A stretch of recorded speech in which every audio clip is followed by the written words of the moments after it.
Hey everybody, happy Tuesday.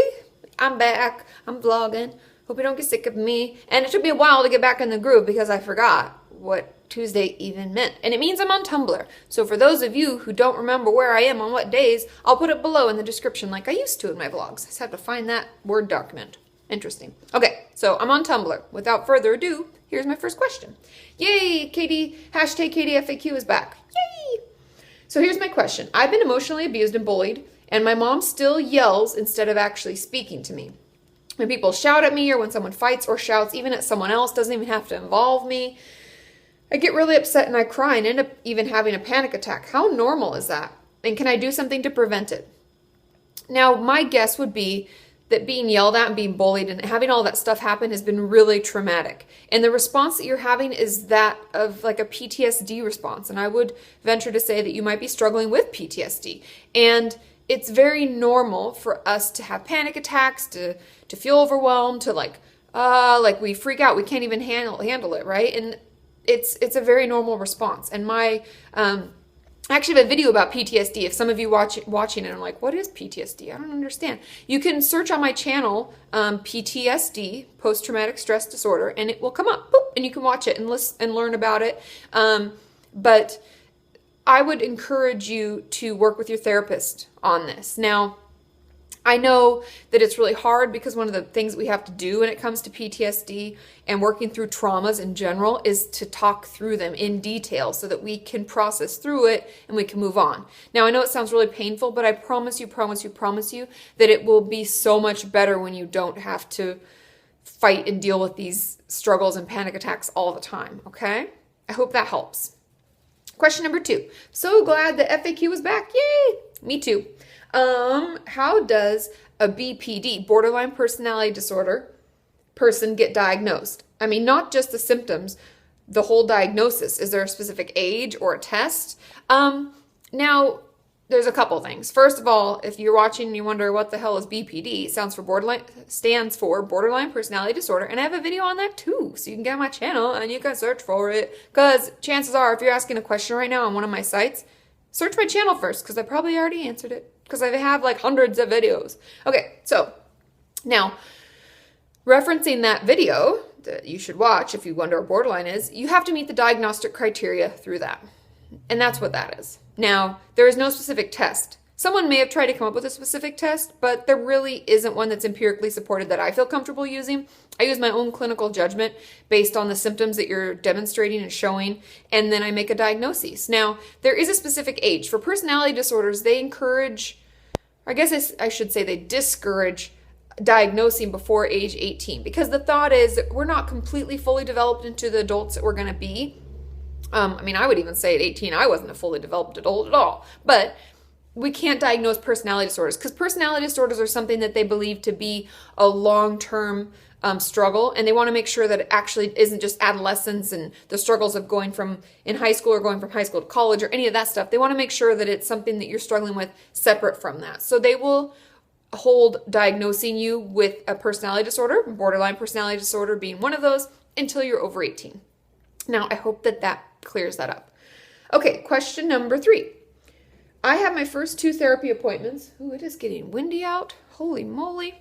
Okay, I have my first 2 therapy appointments. Yay, and it's going well. But I have bad dreams about it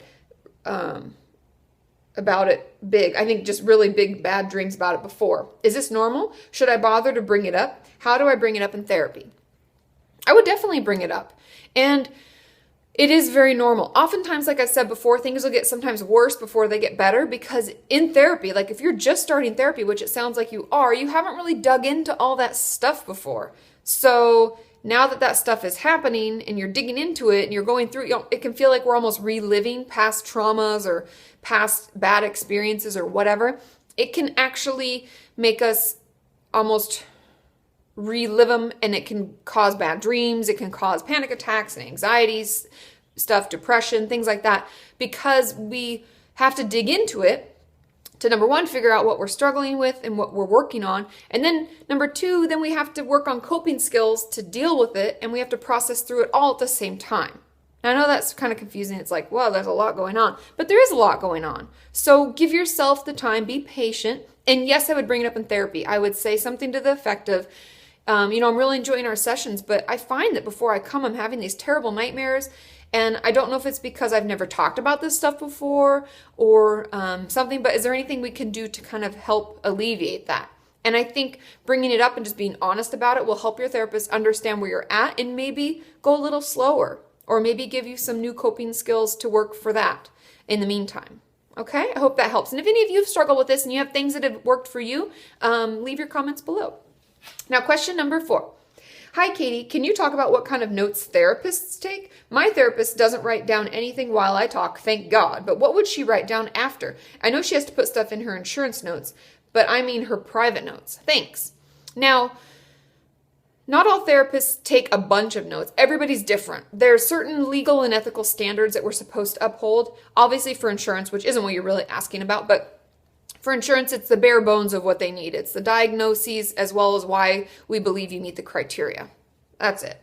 Now, for our own personal notes, it's more along the lines, it's kind of hard to figure out what I would write because it differs from person to person, but you pretty much talk about how they're presenting. That being like, are they clean? Have they showered? Are they dressed well? Because that can lead us to talk about depression or anxiety or they're struggling to get out of bed or whatever it is we're working on. So how are they presenting? What their week was like. If you see them every week, I see most of my clients each week. So, what was their week like, or anything they're struggling with, and what are we working on, and what can I check up on later? And oftentimes in my notes when I first meet a client, it'll be a lot of names and dates because I want to remember who their boyfriend is, what their sister's name is, what their mom's name is, what's the year difference between them and their siblings. So I know who's the oldest and I can keep up with the family tree and stuff like that. When I take the history, it's important to know that. So that's most likely what they're putting down. I always tell my clients, if you want to read my notes, you can go ahead and read them. It's nothing that you don't already know. Although I don't think I've ever had a client ask to read them, but they could if they wanted. So it's really just a way for us to keep track of what we're doing and how we're working with you and building our treatment plan. Okay, I hope that helps. Now, question number 5, final question. Drum roll, please. Do you really care about your followers? How can you genuinely care about people you've never met?